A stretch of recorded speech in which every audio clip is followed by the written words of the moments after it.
नमस्कार प्यारे बच्चों, केमिस्ट्री की online classes RD board classes में आप सभी का एक बार फिर से स्वागत है। सबसे पहले सभी विद्यार्थियों के लिए और जितने भी स्टूडेंट या अभिभावक इस वीडियो को देख रहे हैं उन सभी के लिए और उनके परिवार के लिए मेरी तरफ से कृष्ण जन्माष्टमी की हार्दिक शुभकामनाएं। तो बच्चों, सॉलिड स्टेट अर्थात ठोस अवस्था चैप्टर हमारा चल रहा था, जिसके अंतर्गत लगभग 11 वीडियोज मैं आपको अवेलेबल करवा चुका हूं और ये 12वीं वीडियो मैं आपके लिए लेकर के आया हूं, जिसके अंतर्गत एक इम्पॉर्टेंट टॉपिक है। उस टॉपिक का नाम है एकक कोष्ठका की विमा संबंधी गणनाएं। ये टॉपिक हम यहाँ पर पढ़ेंगे।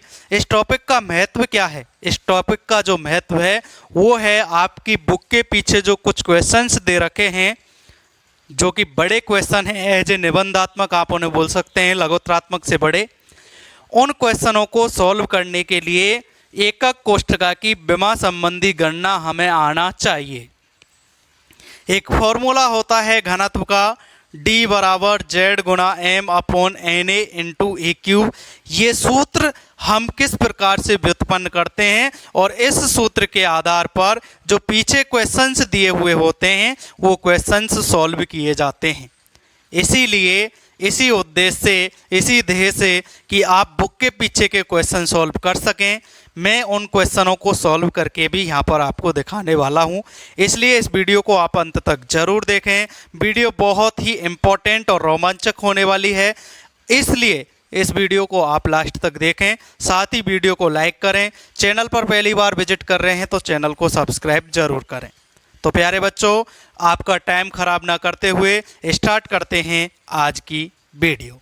और इस टॉपिक का नाम है एकक कोष्ठका की विमा संबंधी गणनाएं। तो यहाँ पर लिख देता हूँ एकक कोष्ठका की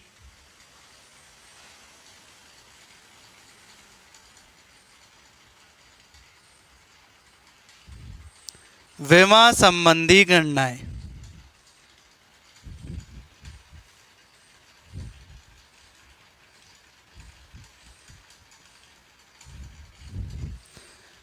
कहने का मतलब एक घन है और वो घन आपका निम्न प्रकार से है।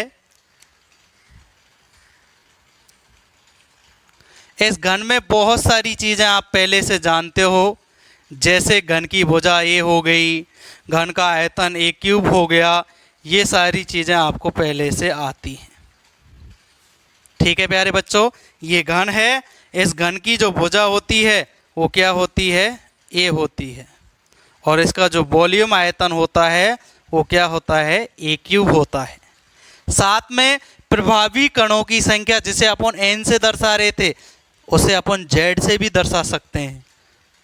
कहने का मतलब प्रभावी जो कण होते हैं SCC के लिए अलग होंगे, BCC के लिए अलग होंगे और FCC के लिए अलग होंगे। BCC के लिए जैसे n का मान 2 था, अर्थात प्रभावी कणों की संख्या z बराबर कितना होगा? 2। SCC के लिए प्रभावी कणों की संख्या z बराबर कितना होगा? 1। FCC के लिए प्रभावी कणों की संख्या z बराबर कितना होगा? 4। ये सारी चीज़ें आपको मैं पढ़ा चुका हूँ। n z एक ही बात है प्यारे बच्चों, कोई भी चीज़ आप यूज ले सकते हो। कई जगह n यूज होता है तो कई जगह z यूज होता है। प्रभावी कणों की संख्या को z से दर्शा दिया जाता है, तो इसलिए z भी आप यूज कर सकते हैं। तो मैं यहाँ पर लिख देता हूँ प्रभावी कणों की संख्या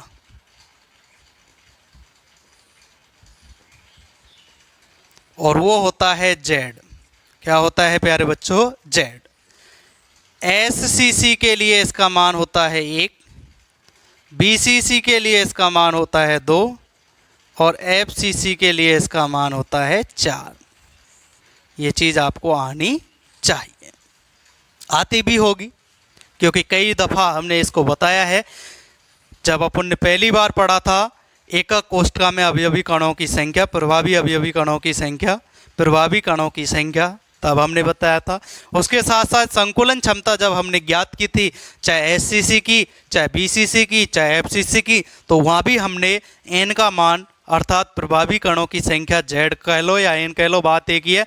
n का मान 1, 2 और 4 एससीसी के लिए 1, बीसीसी के लिए 2 और एफसीसी के लिए 4। ये वहाँ भी हमने पढ़ा है और अब मैंने तीसरी बार भी आपको बता दिया है। अब तो आप सबको ये अच्छे तरह से याद हो भी गया होगा।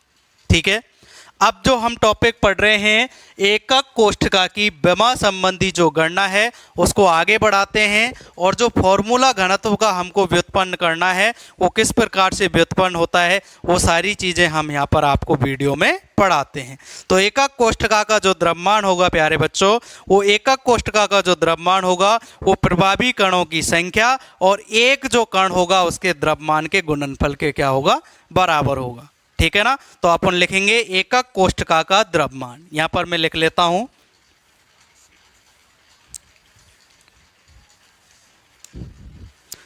एकक कोष्ठिका का द्रव्यमान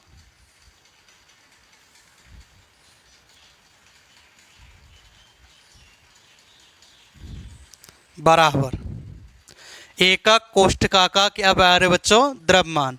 तो एकक कोष्ठका का जो द्रव्यमान होगा उसका जो फॉर्मूला होगा वो होगा प्रभावी कणों की संख्या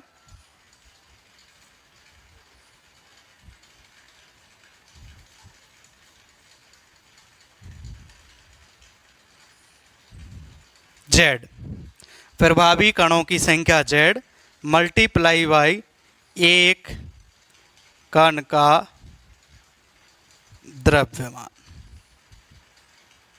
ये चीज आपको जानना बेहद जरूरी है, इसका इंपॉर्टेंस आगे होगा। ठीक है ना। तो मैंने सूत्र लिख दिया है, एकक कोष्ठका का जो द्रव्यमान होता है वो प्रभावी कणों की संख्या Z और एक कण का जो द्रव्यमान होता है उसके आयतन के क्या होता है, उसके गुणनफल के ये क्या होता है, बराबर। तो एकक कोष्ठका का द्रव्यमान बराबर प्रभावी कणों की संख्या Z गुणा एक कण का द्रव्यमान के ये बराबर हो गए। ये चीज़ हम यहीं पर छोड़ देते हैं क्योंकि हमको प्रभावी कणों की संख्या Z तो पता है लेकिन एक कण का द्रव्यमान हमें पता नहीं है। तो अब हम एक कण का द्रव्यमान निकालेंगे। सबसे पहले क्या निकालेंगे प्यारे बच्चों, एक कण का द्रव्यमान निकालेंगे और उसको निकालने के लिए कुछ चीज़ें आपको याद रखनी है। वो चीज़ें भी मैं यहाँ पर आपको बताने वाला हूँ। तो उसके लिए आपको लिखना है कि जो मोलर द्रव्यमान होता है वो मोलर द्रव्यमान आवोगाद्रो संख्या के कणों के बराबर होता है, कणों का जो द्रव्यमान होता है उसके बराबर होता है। तो इसलिए मैं यहाँ पर लिख रहा हूँ, ध्यान से देखना, मोलर द्रव्यमान, जिसे परमाणविक द्रव्यमान भी आप बोल सकते हैं। मोलर द्रव्यमान कैपिटल M बराबर 6.02 इंटू 10⁻23 अर्थात 6.02 गुना 10⁻23 कणों का द्रव्यमान।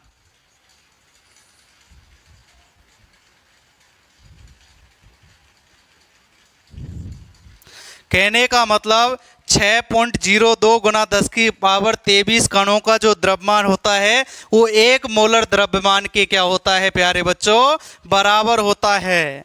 और यहाँ पर जो आपको याद रखने वाली चीज़ है वो ये है कि यहाँ पर जो 6.023 इंटू 10⁻23 ये जो मान दे रखा है ना, ये मान होता है आवोगाद्रो संख्या।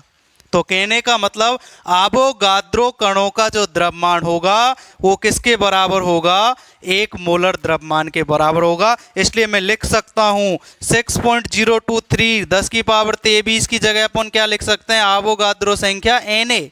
आवोगाद्रो संख्या को किससे दर्शाते हैं, कैपिटल N और कैपिटल A से, मतलब कैपिटल Na। ठीक है ना। तो मैं यहां पर लिख सकता हूं कि Na कणों का द्रव्यमान, उल्टा लिख रहा हूं इसी चीज को,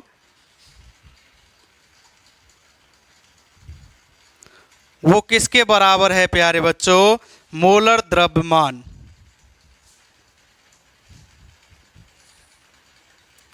कैपिटल M के बराबर। ठीक है ना। Na कणों का जो द्रव्यमान है वो मोलर द्रव्यमान कैपिटल Ma के बराबर होगा। ठीक है। अब Na कणों का द्रव्यमान, मोलर द्रव्यमान कैपिटल M के बराबर है, तो एक कण का द्रव्यमान, तो आप अच्छी तरह जान रहे हो, जब 100 चीज़ों का मान x है तो एक चीज़ का मान x/100 हो जाएगा। उसी प्रकार से एक कण का द्रव्यमान हो जाएगा मोलर द्रव्यमान कैपिटल M बटे आवोगाद्रो संख्या Na के, मतलब Na का इसमें क्या लग जाएगा, भाग। तो एक कण का द्रव्यमान हमने यहाँ से निकाल लिया है और पहले से प्रभावी कणों की संख्या Z हमको पता है ही। तो अब आपको एकक कोष्ठका का द्रव्यमान निकालने में आसानी हो जाएगी। तो कहने का मतलब पुनः मैं लिख रहा हूं एकक कोष्ठका का द्रव्यमान, समझते चलें साथ साथ, समझ में नहीं आए तो बताएं। एकक कोष्ठका का द्रव्यमान, लाइव क्लास चल रही है प्यारे बच्चों, वीडियो को लाइक कर दें जो जो लाइव देख रहे हैं सभी बच्चे। एकक कोष्ठका का द्रव्यमान, और साथ में जो बच्चे इस वीडियो को देख रहे हैं वो अपना नाम भी कमेंट कर दें, जिससे हमें पता चल जाए कि कौन कौन स्टूडेंट हमारी वीडियोस देख रहे हैं। आप रेगुलर क्लास ले रहे हैं या नहीं ले रहे हैं, इस चीज़ का हमें पता चलना चाहिए। ये वीडियो अभी लाइव चल रही है और जितने भी स्टूडेंट इसको देख रहे हैं वो अपना नाम कमेंट कर दें और वीडियो को लाइक कर दें।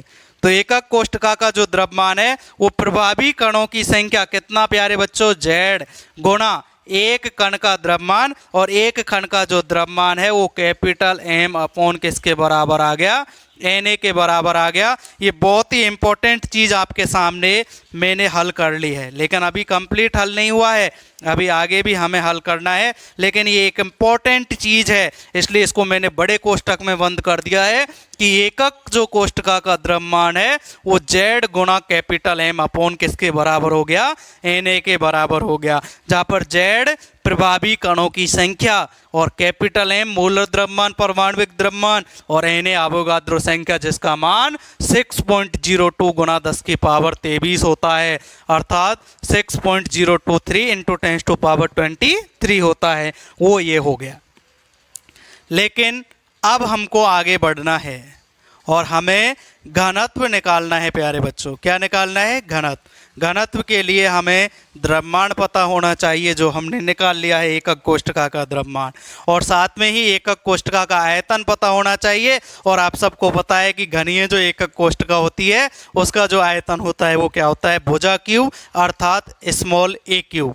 स्मॉल a घन की हमने क्या मान रखी है, भुजा मान रखी है। तो आपके पास द्रव्यमान है, आपके पास आयतन है, तो आप घनत्व निकाल सकते हैं। तो वहाँ से d का जो मान है वो आपके सामने अभी अभी आने वाला है। तो ऊपर की थोड़ी सी चीज़ें मैं यहाँ पर मिटा देता हूँ और आपको चीज़ें मैं यहाँ पर समझा देता हूँ। यहाँ पर मैं लिखूँगा, चूँकि घन का आयतन या एकक कोष्ठका का आयतन एक ही बात है, बराबर भुजा क्यूब अर्थात a क्यूब होता है। ठीक है, अब अपन क्या करेंगे प्यारे बच्चों, हम लिखेंगे इसलिए एकक कोष्ठका का आयतन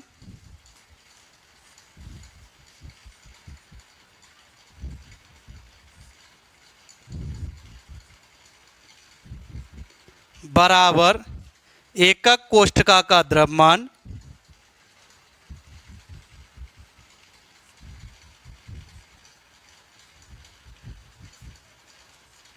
बटे एकक कोष्ठका का आयतन।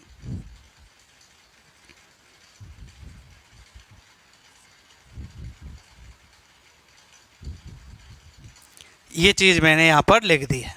ठीक है, तो एकक कोष्ठका का आयतन, सॉरी घनत्व लिखना था, सॉरी,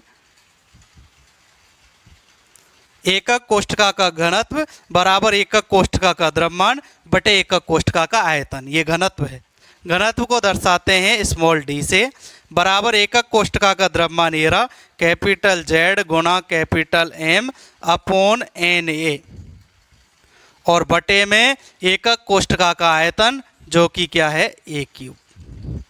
तो यहाँ पर आपका फॉर्मूला आ चुका है घनत्व का, d बराबर Z गुणा capital M upon Na into a cube. और ये चीज़ मैंने आपको पहले ही बता दी थी, सबसे पहले जब मैंने ये सॉल्व किया था कि एकक कोष्ठका की विमा संबंधी जो गणना है इसके अंतर्गत हमको घनत्व का मान निकालना है, और जो घनत्व का मान आएगा वो स्मॉल डी बराबर जेड गुना M upon N A into A cube आएगा। और ये चीज़ आपको हमेशा याद रखनी है, वेरी इंपॉर्टेंट है। और इसके आधार पर जो बुक के अंतर्गत क्वेश्चंस दिए गए हैं वो क्वेश्चन भी यहाँ पर हम सॉल्व करेंगे, किस प्रकार से वो क्वेश्चन सॉल्व होंगे।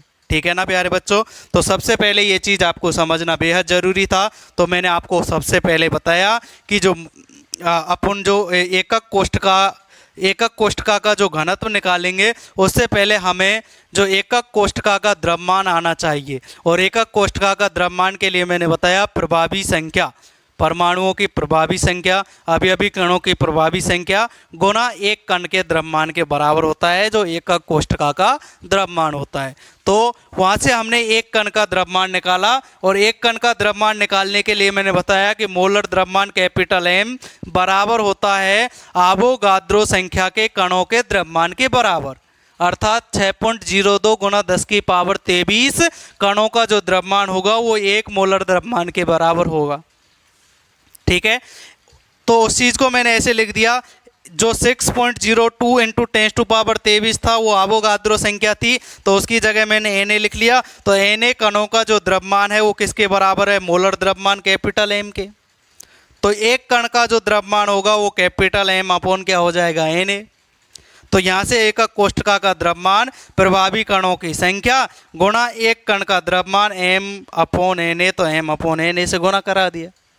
ये अपन के एक एकक कोष्ठका का द्रव्यमान आ गया, एकक कोष्ठका का आयतन ए क्यू आ गया। तो उसके बाद एकक कोष्ठका का जो घनत्व होगा वो एकक कोष्ठका के द्रव्यमान बटे एकक कोष्ठका के आयतन के क्या होगा प्यारे बच्चों, बराबर होगा। इसलिए अपन ने स्मॉल डी बराबर जेड गुना एम अपॉन एन इंटू ए क्यू करके ये सूत्र व्युत्पन्न कर लिया, जो कि बेहद इंपॉर्टेंट सूत्र है। अर्थात D बराबर जेड गुणा capital M upon Na into ए क्यूब करके ये फॉर्मूला आपको हमेशा याद रखना है, जिससे कि आप इसके क्वेश्चन आसानी से सॉल्व कर सकें। अब बुक के अंतर्गत इस प्रकार के कैसे कैसे क्वेश्चन हैं, दो बहुत ही इम्पोर्टेंट और बहुत ही महत्वपूर्ण जो क्वेश्चन हैं उनको मैं यहाँ पर आपको सॉल्व करके बताने जा रहा हूँ कि वो क्वेश्चन आपको किस प्रकार से सॉल्व करने हैं। बुक के क्वेश्चन आना बहुत ज़रूरी है। नोट्स जो लिखाए जाते हैं उनको साथ साथ याद करते जाएं। नोट्स भी मैंने अवेलेबल करवाए हैं, और बाकी की जो वीडियोज़ हैं, जिन वीडियोज़ को अभी अपलोड कर रहे हैं, इन वीडियोज़ के भी नोट्स आपको हम साथ के साथ अवेलेबल करवा देंगे। अब मैं केमिस्ट्री की बुक लेता हूं, और केमिस्ट्री की बुक के अंतर्गत जो क्वेश्चन नंबर 12 है, ये क्वेश्चन जो हैं इस आधार पर, इस सूत्र के आधार पर जो क्वेश्चन होंगे वो क्वेश्चन मैं आपको बता देता हूँ कि आपकी ये बुक है केमिस्ट्री 12th की, और इस केमिस्ट्री 12th की बुक के अंतर्गत जो सॉलिड स्टेट चैप्टर है उसके पीछे के क्वेश्चन निकालने हैं, और इसके अंतर्गत आपको क्वेश्चन नंबर 28 28वां क्वेश्चन पढ़ना है। और वो 28वां क्वेश्चन मैं आपको पढ़ के सुनाऊंगा, और जिसमें से जो चीज़ इंपॉर्टेंट होगी वो मैं लिख लूँगा, बाकी की चीज़ अपन सिर्फ सुन लेंगे। तो प्यारे बच्चों 28वां क्वेश्चन है, एक्स किरणें विवर्तन अध्ययन द्वारा पता चलता है कि तामा 3.608 गुणा 10 की घात -8 कोष्ठका कोर के साथ FCC एकक कोष्ठका के रूप में क्रिस्टलीकृत होता है। तो सबसे पहले हमें पता चल गया कि जो यहाँ पर SCC, BCC और FCC में से जो एकक कोष्ठका ली हुई है वो किस प्रकार की है प्यारे बच्चों, FCC प्रकार की है। इससे क्या होगा, इससे हमें Z का मान पता चल जाएगा, प्रभावी कणों की संख्या का मान पता चल जाएगा, और FCC के लिए Z का मान होता है 4। ठीक है, आगे इसमें दे रखा है एक दूसरे प्रयोग में तांबे का घनत्व, यहाँ पर घनत्व भी दे दिया है, 8.92 ग्राम पर सेंटीमीटर क्यूब ज्ञात किया गया है। तांबे का परमाणविक द्रव्यमान, मोलर द्रव्यमान जिसे अपन कहते हैं, अर्थात आपसे कैपिटल M का मान पूछा है, सीधा सीधा कैपिटल M का मान आपसे पूछा है। ये क्वेश्चन सॉल्व करने से पहले आपको मैं एक चीज़ बताता हूँ कि D बराबर जेड गुना capital M upon N A into A cube, ये आपको दे रखा है फॉर्मूला। लेकिन इसमें एक चीज़ आप हमेशा याद रखना कि Z और N का मान तो आपको पहले से ही पता होगा। अगर BCC प्रकार का है, SCC प्रकार का या FCC प्रकार का है, उससे तो अपन को Z का मान पता चल जाएगा। और Na जो होता है वो अवोगाद्रो संख्या होती है, उसका मान होता है 6.02 इंटू 10⁻23 अर्थात 6.02 गुना 10 की घात 23 Na का मान होता है। तो मान किसका पता नहीं है? D का, कैपिटल M का और A का। कहने का मतलब इसमें 3 ऐसी डिजिट हैं जो अननोन हैं, घनत्व, घन की भुजा A और मोलर द्रव्यमान M। इनमें से 2 चीज़ आपको दी गई होगी और कोई सी भी तीसरी चीज़ यहाँ पर आपसे पूछ ली जाएगी। जैसे एग्जाम्पल के लिए आपको डी भी दे दे, ए भी दे दे, कैपिटल एम पूछ ले, तो इस सूत्र को कैपिटल एम के रूप में बदलना भी आप पे आना चाहिए। या आपको ए का मान पूछ ले, डी और एम का मान दे दे, तो आपको इसको ए के रूप में भी परिवर्तित करना आना चाहिए। चीज़ें बहुत सारी हैं जो आपको आना चाहिए।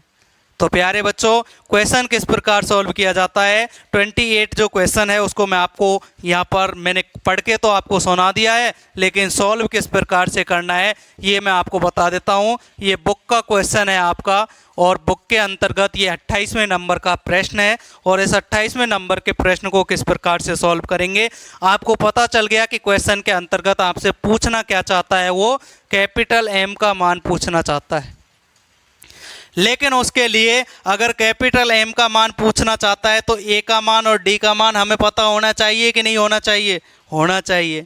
तो कहने का मतलब हमको डी और एम, ए का मान उसने दिया है या नहीं दिया है ये भी तो हमें पता होना चाहिए। तो क्वेश्चन में हमको डी का घनत्व का मान भी दिया है और कोर की लंबाई, भुजा की लंबाई भी उसने दी है।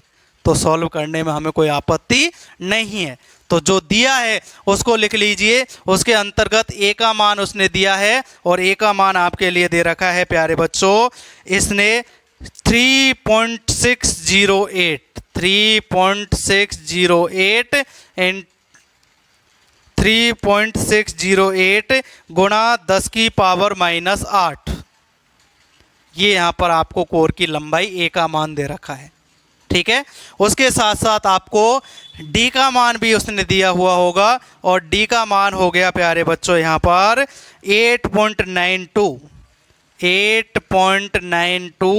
ग्राम पर सेंटीमीटर क्यूब, अर्थात 8.92 ग्राम पर सेंटीमीटर क्यूब। ठीक है।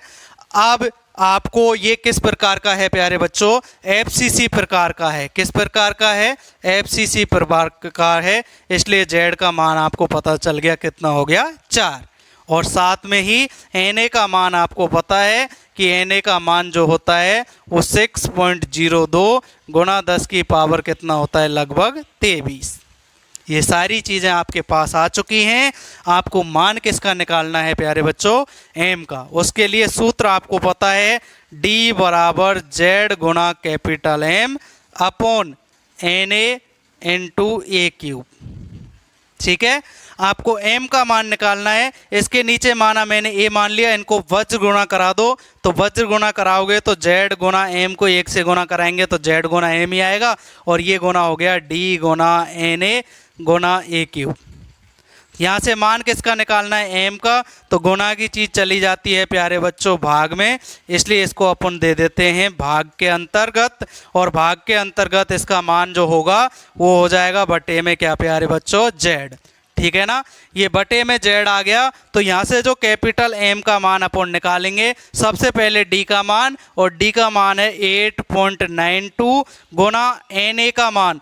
na का मान अपन ने लिखा था जो होता है 6.02 गुणा 10 की पावर 23 इंटू ए क्यूब, और a का मान है आपके पास 3.608 गुणा 10 की पावर -8, और इसका कर देना है क्यूब, और बटे में z, और z का मान कितना है प्यारे बच्चों? 4। ये रख देना है, और रखने के बाद इसको कर लेना है सॉल्व। और जब रखने के बाद इसको आप सॉल्व करेंगे तो जो आपका आंसर आएगा प्यारे बच्चों, वो आंसर आने वाला है इस क्वेश्चन के अंतर्गत लगभग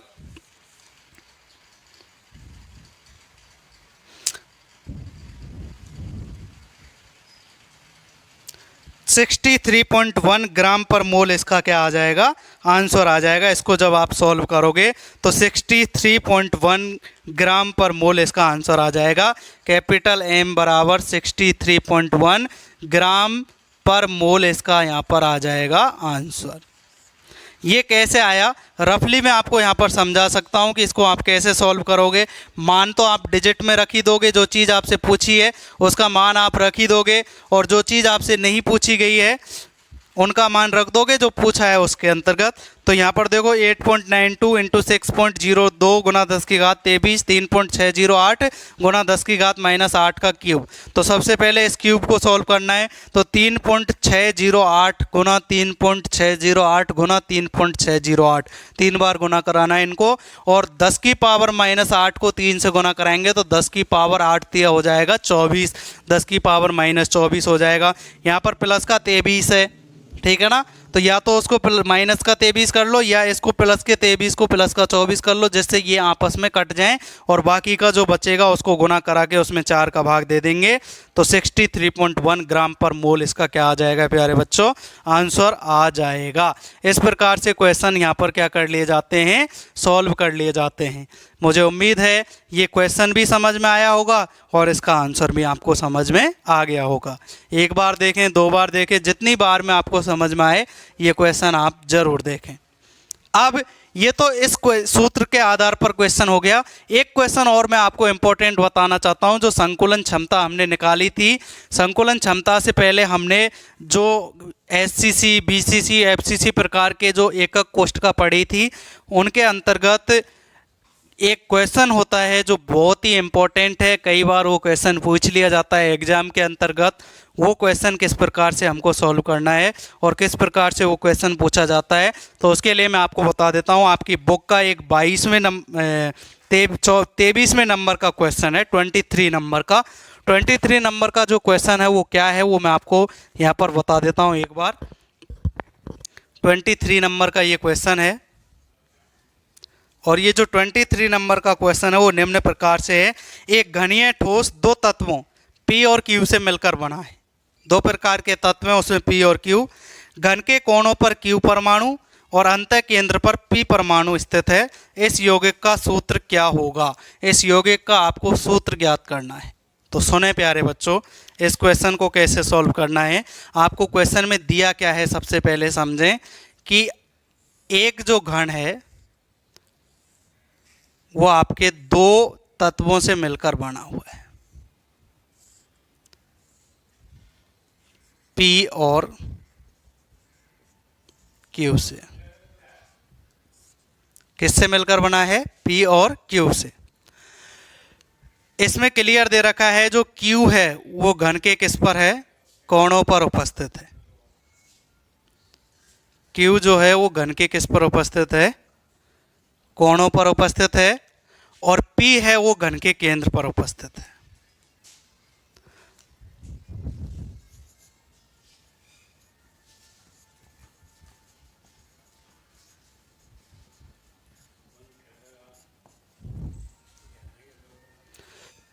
Q घन के कोणों पर और P घन के केंद्र पर।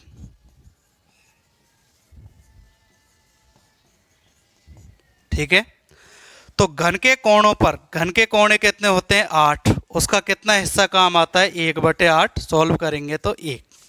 P घन के केंद्र पर, केंद्र कितना होता है 1, और इसका कितना कोण काम आता है 1, तो ये हो गया 1। कहने का मतलब P भी 1, Q भी 1, तो PQ इसका अणुसूत्र आ जाएगा। ठीक है, अगली वीडियो में और अच्छे से समझाऊंगा। धन्यवाद।